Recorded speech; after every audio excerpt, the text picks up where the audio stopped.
Oto prawda, którą warto sobie codziennie powtarzać. Twoja siła tkwi w autentyczności. Wiesz, co jest naprawdę piękne? To, że nie musisz być nikim innym, tylko sobą.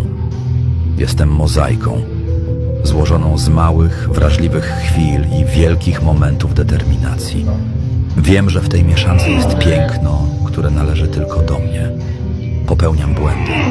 Czasami się gubię, czuję zwątpienie i niepewność, ale nawet w tych chwilach, w każdym calu jestem wystarczająca.